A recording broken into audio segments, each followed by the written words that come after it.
Assalamualaikum warahmatullahi wabarakatuh. Salam dan bahagia. Perkenalkan, nama saya Pipin Ramadhani dengan NIM 2019016047. Prodi Pendidikan IPA dan saya berasal dari kelas IPA 4A. Adapun tanda-tanda menu, yang pertama ada petunjuk, yang kedua ada KI, KD, indikator, dan tujuan. Yang ketiga ada materi. Yang keempat ada kuis. Dan yang terakhir ada rangkuman. Adapun petunjuknya seperti yang pertama, LKPD dapat dibuka menggunakan laptop atau komputer dengan program PowerPoint versi 2007 ke atas.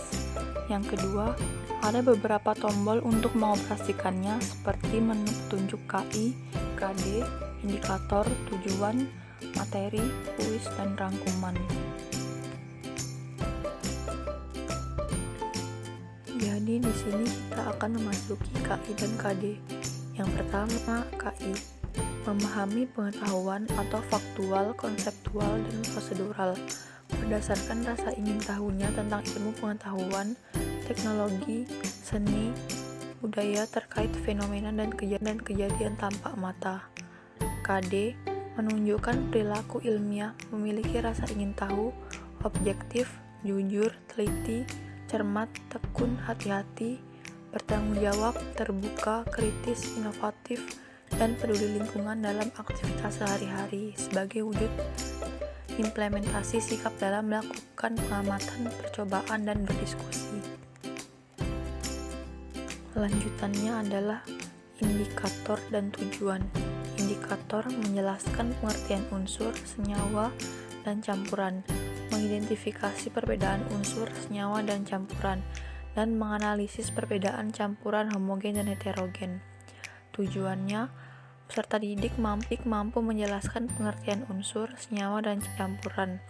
Peserta didik mampu mengidentifikasi perbedaan unsur, senyawa, dan campuran. Dan peserta didik mampu menganalisis perbedaan campuran homogen dan heterogen. Di sini akan memasuki materi. Materi yang pertama, penjelasan mengenai unsur. Semua zat yang terbentuk dari bagian-bagian yang paling sederhana yang disebut unsur. Air dapat diuraikan lagi menjadi gas hidrogen dan gas oksigen. Gula dapat diuraikan lagi menjadi karbon, oksigen, dan hidrogen.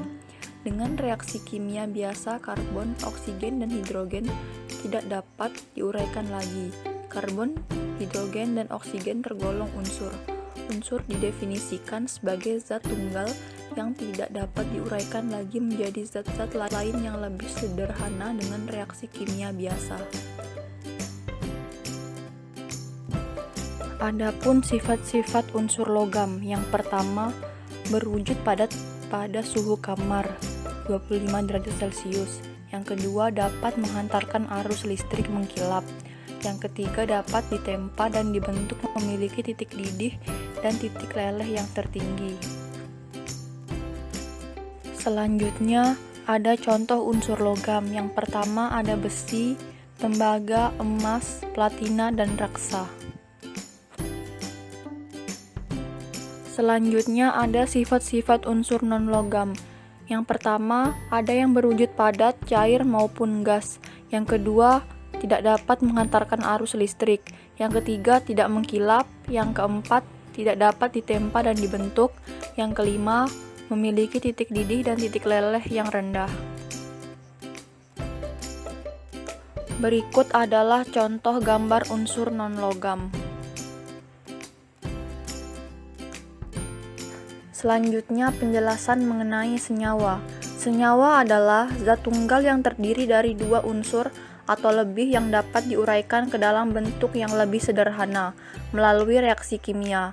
Sebagian besar zat tunggal yang biasa kita temukan sehari-hari merupakan bentuk dari senyawa, seperti air, garam, gula, pasir, dan lain-lain. Jika memanaskan gula dengan panas yang tinggi, gula akan menjadi karbon dan uap air.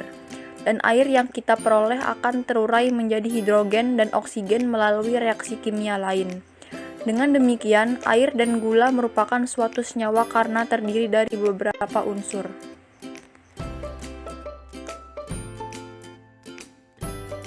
Contoh dari senyawa adalah garam dapur atau dikenal sebagai garam meja yang tersusun atas unsur klor dan natrium.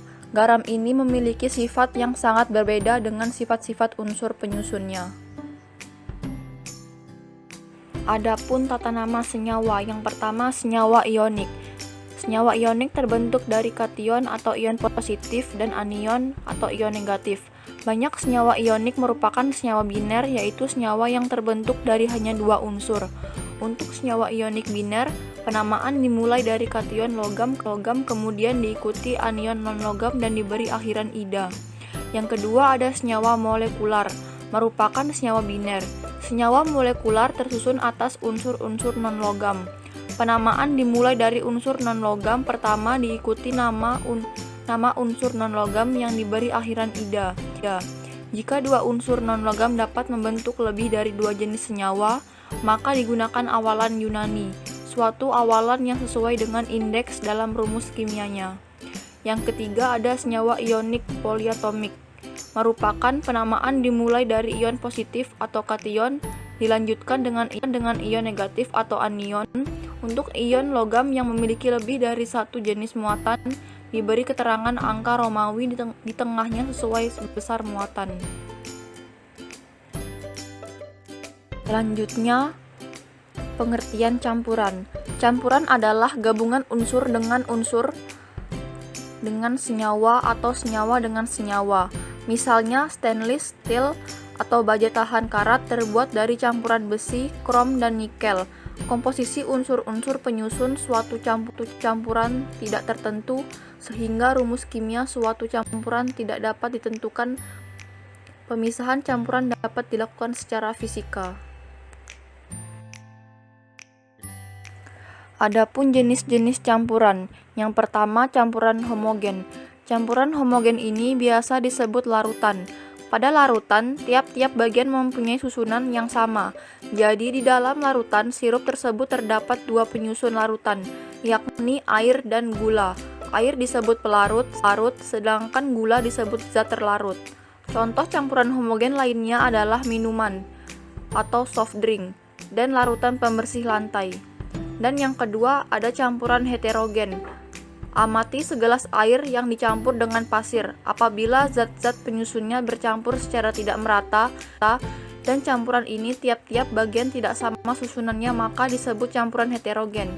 Contoh campuran heterogen yang lain adalah air kopi atau bentuk cair dan campuran tepung dengan air atau bentuk padat. Berikut adalah rangkuman materi mengenai unsur, senyawa, dan campuran. Unsur berarti zat yang tidak dapat diuraikan lagi. Senyawa yaitu gabungan dua atau lebih unsur berbeda, dan campuran gabungan dua atau lebih zat berbeda, bisa senyawa dengan senyawa, senyawa dengan unsur, atau unsur dengan senyawa. Berikut adalah link kuisnya.